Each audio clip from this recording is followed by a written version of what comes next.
From the author of Spinsterella, a strange and unusual romance, and Spellbound, a darker shade of black, comes the legendary Magic Joker. Pick up the conclusion of the Spinsterella trilogy in paperback and e-readers this Halloween. I was reading through some of the responses to the Black Panther trailer videos, and while I read through these comments and read many disturbing things, I wasn't fazed and I wasn't surprised, because when it comes down to this Afro-American Negro and the dysfunctional way that they think and behave, nothing much surprises me regarding their behavior. Now, when it comes down to this Afro-American Negro and this Black Panther trailer, they show me how much they love white folk, because when I look at the way they write responses that are so emotional, when anybody makes a critique regarding this Black Panther trailer, they show me how much they love white people. Because if this Black Panther movie was created by a black company and had a black production staff, I doubt people would be getting as emotional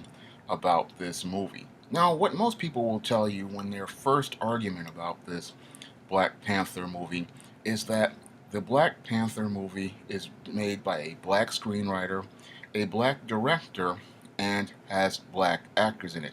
But what most Afro American Negroes don't understand is that these are Negroes they place on the surface to make things appear black.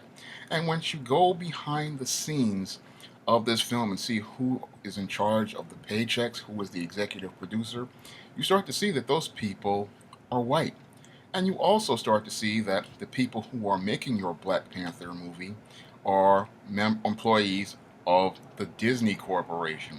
And the Disney Corporation has a long history of doing things to degrade the image of the African American Negro in film. And that's been since the inception, because your Walt Disney was a racist and a white supremacist. So how are you going to get a positive image of an African American, or an African in this case, from a company which has historically been racist and white supremacist towards black people? I mean, Disney was the corporation that gave us the Song of the South. And the Song of the South was made in the 1930s or the 1940s and featured a character named Uncle Remus, who was nothing more than a minstrel.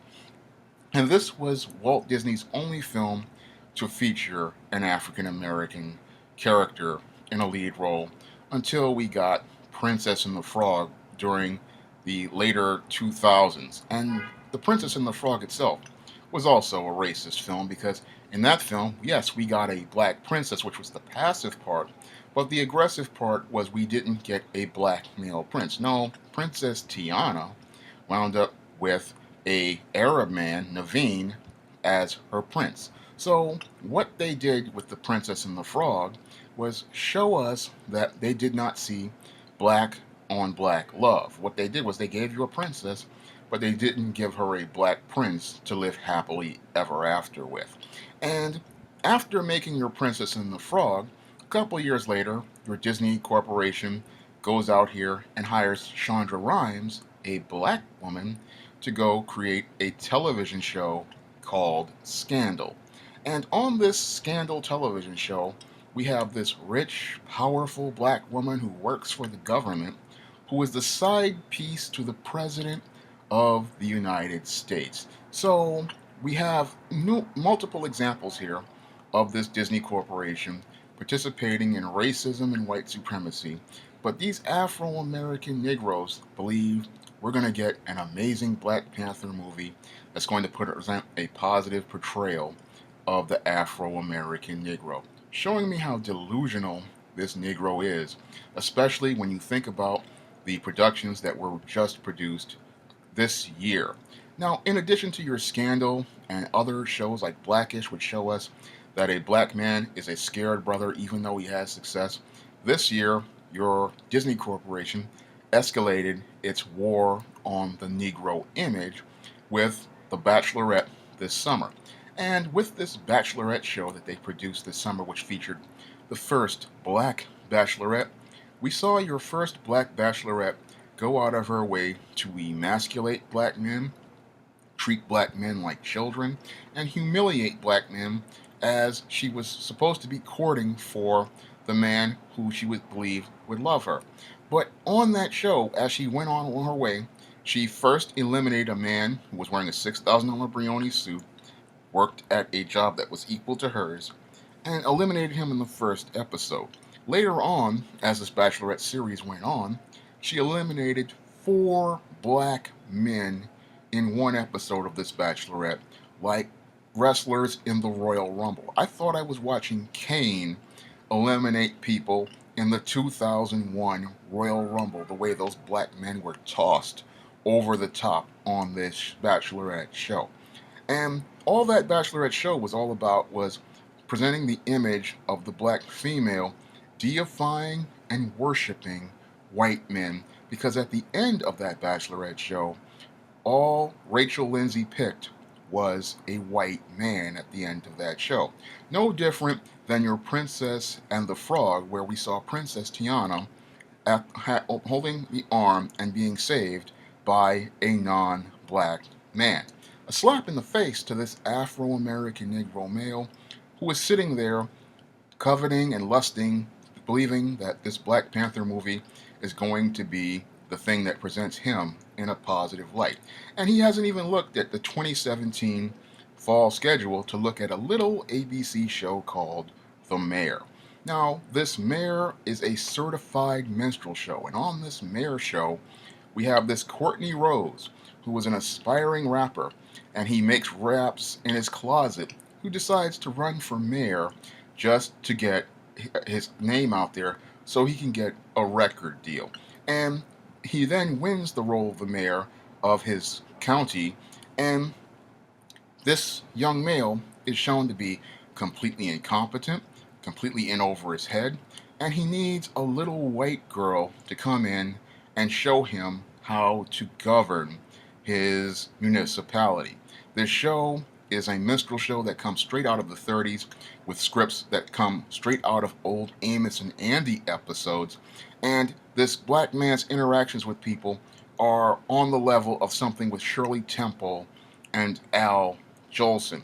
But these Afro American Negroes who are so caught up in the fever for this Black Panther movie believe they're going to get a positive portrayal of the Black Panther in this movie and a positive portrayal of African American men in this film, even though the history of the Disney Corporation shows us that their view of black men expresses nothing but contempt for them, and this contempt is shown to them even in their most recent projects like The Mayor, like The Bachelorette, like Scandal, like The Princess and the Frog, and you can go all the way back to your Uncle Remus, but we're going to get a positive portrayal of the Black Panther and a positive portrayal of black men.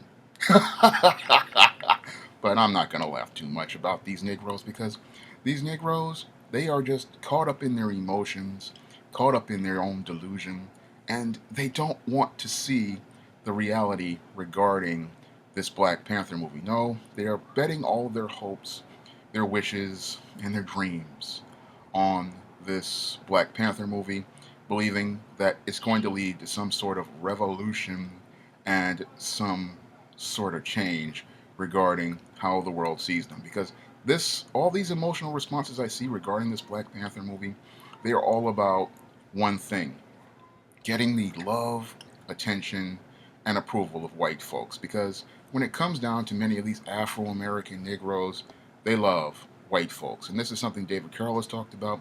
This is something I'm seeing with these responses. This is what it's all about.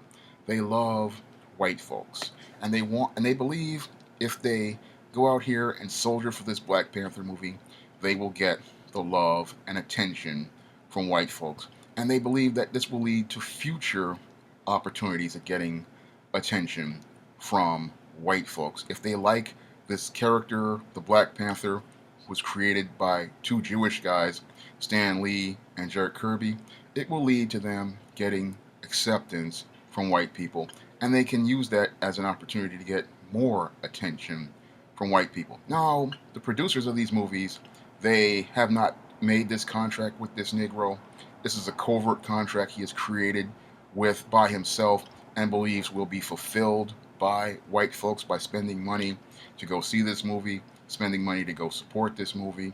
And he believes if he defends this movie, he and defend the white people who make this movie, he will be getting an opportunity to get attention and approval from white people. Now, yes, there is a black director. Yes, there is a black screenwriter. But again, these are surface people. These are people who the white liberals at Disney put in front to be front people and have them out there to represent the product so they can win the favor and approval of the Afro American Negro, even though the Disney Corporation has gone out of its way to produce shows that degrade this Afro American Negro, like The Mayor, like Scandal, like Blackish, like this Bachelorette. But they're sitting there defending this Black Panther, believing that this black character created by white people and his representation of Africa, which is a white liberal interpretation of Africa, will lead to him getting more opportunities at African American fantasy being presented on screen. Even though history shows us that doesn't happen, because if we look at your 1997 or 1998's Blade, Wesley Snipes went out of his way to make the first black vampire movie based on a Z-list Marvel character. And the movie was a tremendous success in spite of the lack of support from the movie studio. And Blade didn't get lead to any sort of doors opening for the Afro-American Negro.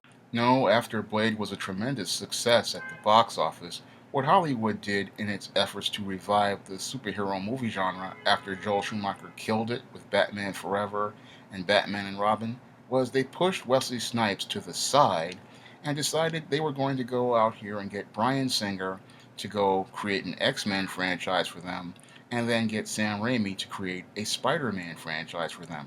And then after they became successful, Wesley Snipes and Blade became more and more of a footnote in the superhero movie genre as other popular franchises featuring white leads, such as the Batman Dark Knight trilogy, started to emerge, and the Marvel Cinematic Universe started to build its foundations. Once these films started getting more and more popular, we never heard a word about Wesley Snipes, a man who should be credited with going out of his way to revive an entire genre many thought dead back in 1997 after the release of Batman and Robin.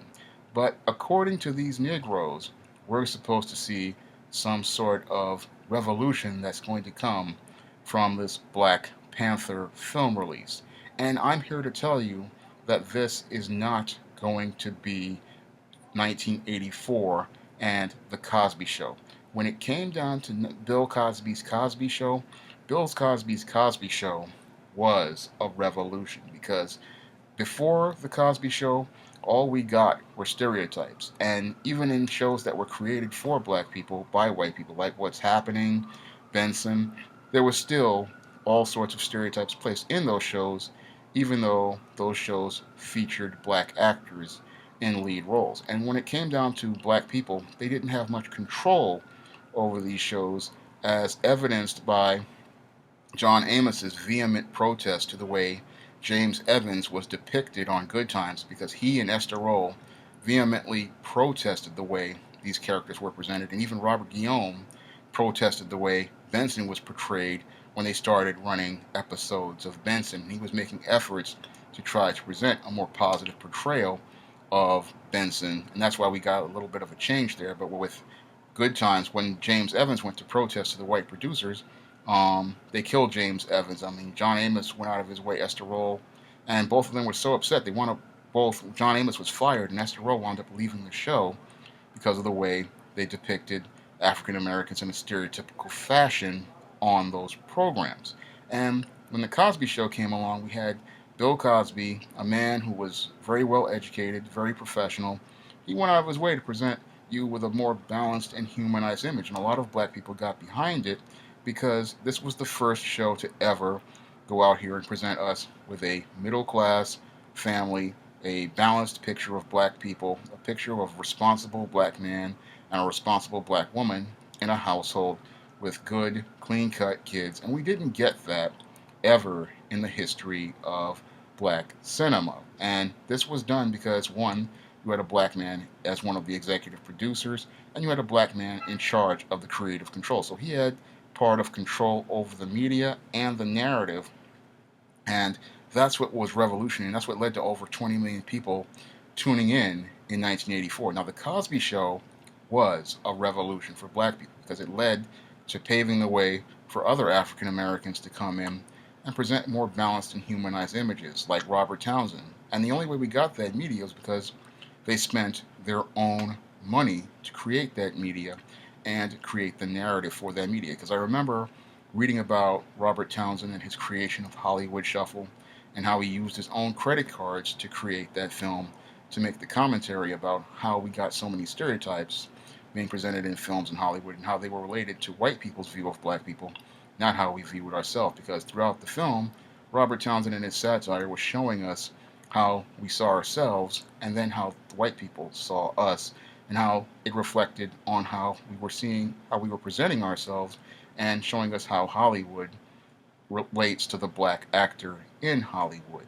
And it's a very thought-provoking film, and I urge you to go see it because it shows us what happens when a black person uses their own money to tell their own story and create their own narrative. The same thing with Spike Lee when he came out in the late 80s with She's Gotta Have It, School Days, and Do the Right Things. She's Gotta Have It was made with Spike's own money, and that was a film, again, that was very revolutionary in showing us a more balanced and humanized image of African Americans. And when you look at Spike Lee's films, again, they show us artistry with the visuals because he had Ernest Dickerson as his director of cinematography. And then you see Spike's stories, which show us these rich, multi-dimensional characters. And then you look at his stories, which really show us how we see ourselves and how the world sees us. Early Spike Lee's are very thought-provoking films. They very much make a real powerful commentary on the African American image. And then you have guys like Reginald Hudlin and Warrington Hudlin who made House Party. And those pictures, again, show us a picture of black life through a black lens. And this is something that you aren't going to get from Disney as it relates to its Black Panther. We got some of that with Wesley Snipes' Blade. When you look at the visuals in Blade, they come from our view of things, not some white liberals. When I look at Disney's Black Panther, one of the reasons why I have an issue with it is because we're getting, again, a very white view, a very paternalistic view, and that's not a really good view you want kids to see of a black superhero. When I look at black superheroes, I think of something like Dwayne McDuffie's Static Shock. That also comes from a very African American perspective and presents our picture of ourselves. And again, that was something that fits our narrative and tells our story and tells stories from our experience. And that's why that cartoon is so great. And they don't really like having those out there because it doesn't tell the story that the white liberal wants to see about black people. And what they want to see regarding black people is the whole idea that there's an idea that the idea of an intelligent black man being some sort of aberration, some sort of anomaly, and the whole idea of a black male being a leader as some sort of anomaly, when that's something that's fairly common. So when I look at the way they present this Black Panther movie and they're presenting it as some sort of major event, it's not really a major event. What makes it a major event is that you have this mainstream media which, after the O.J. Simpson trial, went out of its way to present more and more stereotypes of African Americans. And then when they try to give you one movie, they think you look like it's some sort of event when it's not. No, Bill Cosby with The Cosby Show was an event because that led to a major revolution.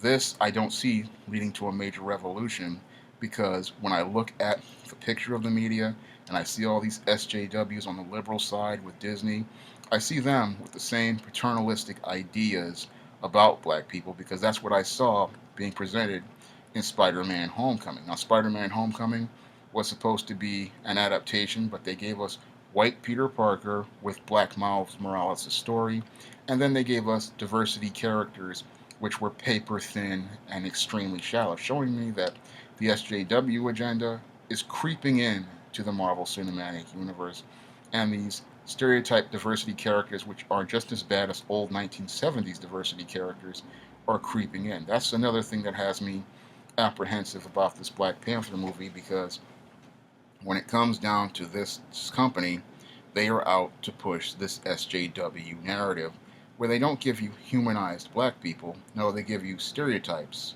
of black people, and they give you ideas about black people. Because we look at Spider-Man Homecoming, the only two black men in the movie were criminals, reinforcing my point earlier when I talked about this mayor scandal and all these other Disney forms of media and how they view black men. So I'm not expecting any sort of balanced or positive portrayal from a Black Panther movie, especially when I look at some of the visuals where I'm seeing things like grass skirts, plate lips, and other sort of stereotypical images.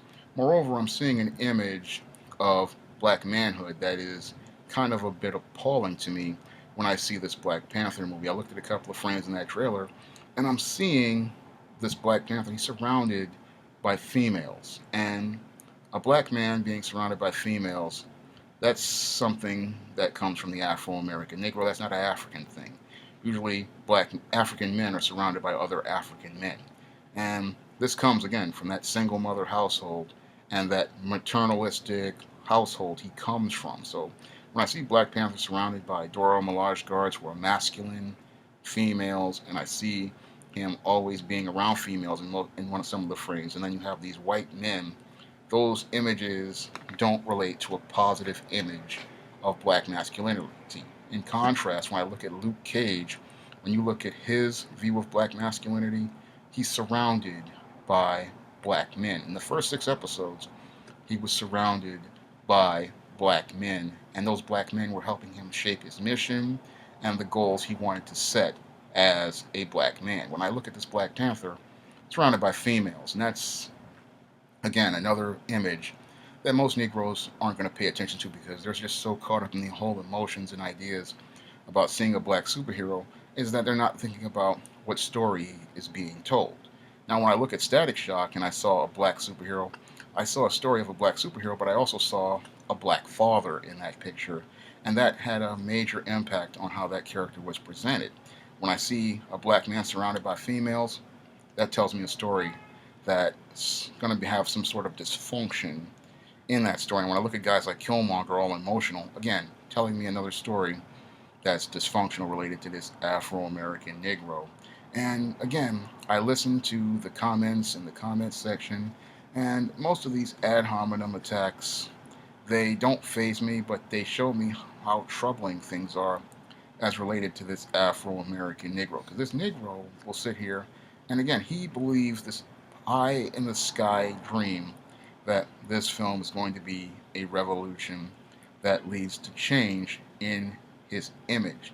And him going out of his way to support this product shows how nothing is going to change. Because if you're so emotional about a white person's product and you believe that you need to see this white person's product be a success in order to go out and support other black products, that's a core part of the problem with this Afro American Negro. No, you should have been out here supporting black fantasy creators like myself, black comics creators like many of these people I know out here on Facebook and on other social media, and you should have been out here buying those products before that. It shouldn't take a Black Panther movie coming out in February 2018 for you to go out here to buy those products. And you shouldn't have to wait until February 2018 to go buy those products, because those products are the ones who present the most positive portrayal of black people, the most balanced portrayal of black people, the most humanized portrayal of black people.